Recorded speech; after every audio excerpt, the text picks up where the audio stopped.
Hello hi Hasina. എന്നെ മനസ്സിലായ?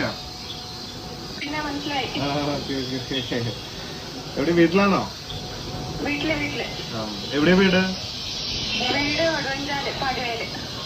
വയനാട്. ആ നിങ്ങളുടെ അവിടെ ഒന്നും പ്രശ്നമില്ലല്ലോ അല്ലേ?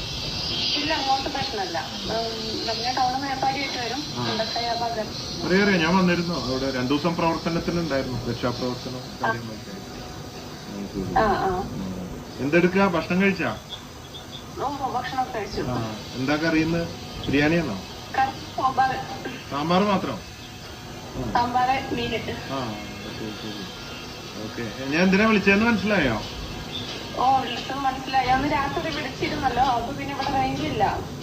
ഞാൻ വിളിച്ചിരുന്നു അല്ലേ? എനിക്ക് തെറ്റി. ഞാൻ കൊറേ പേരെങ്ങനെ ഡെയിലി വിളിക്കുന്നോണ്ട് ചിലപ്പോ അങ്ങോട്ട് ഇങ്ങോട്ട് തെറ്റിപ്പോയി കാണാം. ഓക്കെ. അപ്പൊ നിങ്ങൾക്ക് എന്താ car? 10 lakh Tata punch car, Tata punch. നിങ്ങൾക്ക് ഒരു പഞ്ച് തരാൻ പോവാ. ഈ പഞ്ചല്ല, ടാറ്റ പഞ്ച് തരാൻ പോവാണ്. കാറ്. ഡ്രൈവിംഗ് ഒക്കെ അറിയാവോ? അപ്പൊ ഒരു ഇൻഷുറൻസ് എടുത്തിട്ട് ഓടിക്കണേ. പിന്നെ കഴിയാവുന്ന വല്ല ബന്ധ ദിവസമൊക്കെ ഓടിച്ചാൽ മതി. ആൾക്കാർ അധികമുള്ള ദിവസം ഓടിക്കാൻ നിൽക്കണ്ട.